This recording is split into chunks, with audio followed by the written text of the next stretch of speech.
नमस्कार प्यारे बच्चों।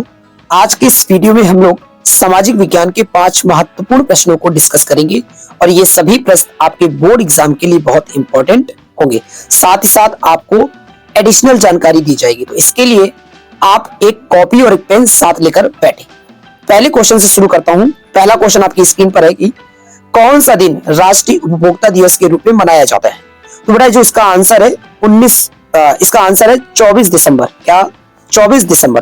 बेटा 24 दिसंबर 1986 को केंद्र सरकार ने एक एक्ट पारित किया था जिसको नाम बोलते हैं हम लोग कोपरा बोलते हैं। क्या बोलते हैं?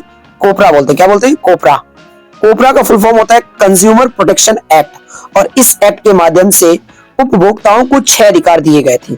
अब बात कर लेते हैं कि उपभोक्ता कौन होते हैं। उपभोक्ता अर्थात कंज्यूमर कोई भी व्यक्ति जो खरीदार की भूमिका निभाता है उपभोक्ता कहलाता है। अब इनको 6 अधिकार कौन कौन से दिए गए थे मैं आपको एक एक करके बताता हूँ। पहला जो उपभोक्ता को अधिकार दिया गया है वो सुनवाई का अधिकार है, ठीक है। दूसरा जो अधिकार दिया गया है वो शिक्षा का अधिकार है, प्रोडक्ट की बारे में शिक्षा का अधिकार, ठीक है। तीसरा है प्रस्तुतिकरण का अधिकार है। चौथा है सुरक्षा का अधिकार है। पांचवा है चुनाव का अधिकार, जो प्रोडक्ट खरीद रहा है तो उसको चुनने का भी अधिकार किसके पास है? उपभोक्ता के पास है।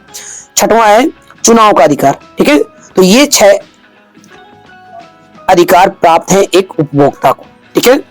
अब मैं बात कर लेता हूं कि 9 जनवरी को क्या हुआ है।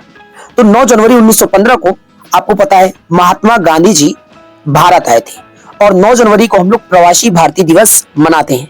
आपने एक पूरा लेसन पढ़ा होगा भारत में राष्ट्रवाद, ठीक है। तो अगले क्वेश्चन की देखिए, 26 जनवरी को क्या मनाते हैं? आपको पता है कि 26 जनवरी 1930 को हम लोगों ने पहला स्वतंत्रता दिवस मनाया था। आपको पता है कि 1929 में कांग्रेस की लाहौर में एक बैठक हुई थी, अधिवेशन हुआ था, ठीक है, जिसमें पूर्ण स्वराज की मांग रखी गई थी और इसी के बाद 26 जनवरी 1930 को भारत का पहला स्वतंत्रता दिवस मनाया गया था।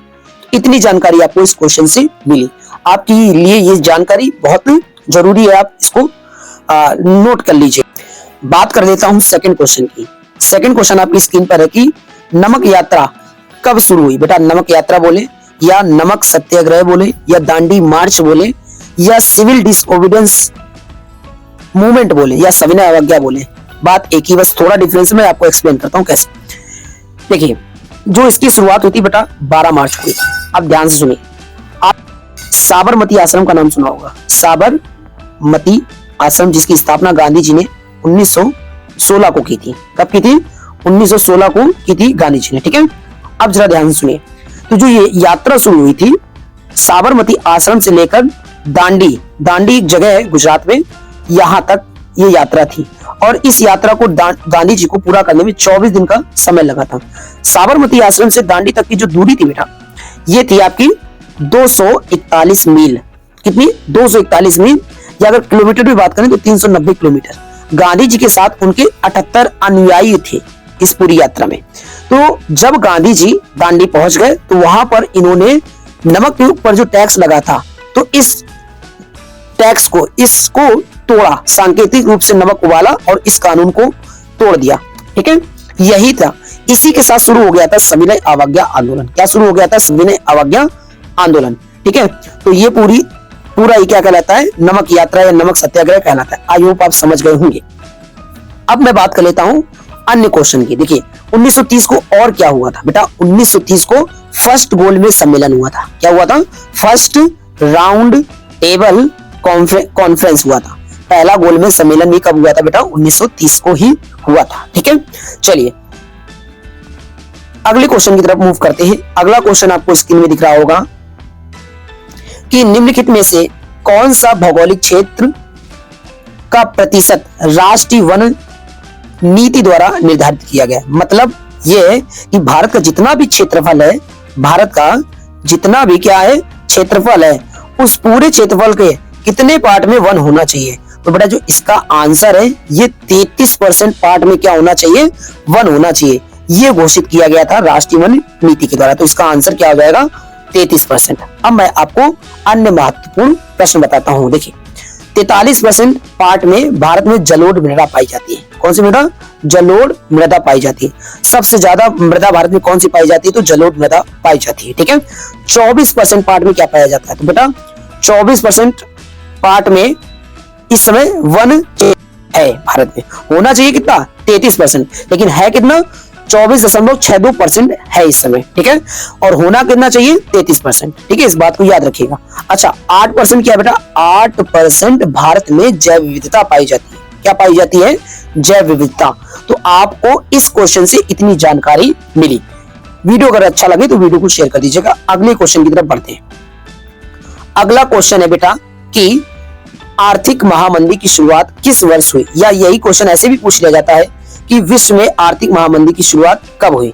तो बेटा जो इसका आंसर है 1929 को आर्थिक महामंदी की शुरुआत हुई थी। क्या कारण था? बेटा आपको पता है कि फर्स्ट वर्ल्ड वॉर हुआ था 1914 से लेकर 1918 तक। 1914 से लेकर 1918 तक 1918 तक फर्स्ट वर्ल्ड वॉर हुआ था। अब इसी के बाद क्या हुआ कि बहुत सारी वस्तुओं का उत्पादन हो रहा था। तो अब फर्स्ट वर्ल्ड वॉर खत्म हो गया तो उत्पादन तो बहुत तेज गति से चल रहा था, वस्तुओं का उत्पादन तो बहुत तेज गति से चल रहा था, लेकिन उसका उपभोग उतनी तीव्र गति से नहीं हो पा रहा था। तो इन्हीं सब कारणों की वजह से क्या आई थी? आर्थिक महामंदी आई थी। और इस आर्थिक महामंदी से कोई भी देश अछूता नहीं रहा। इतनी जानकारी आपको मिली। अब देखिए 1930 में क्या हुआ? तो अभी हमने आपको बताया था कि 12 मार्च को क्या हुआ था? दांडी यात्रा। ठीक है, और फर्स्ट गोलमेज सम्मेलन भी हुआ था। ठीक है, 1930 को।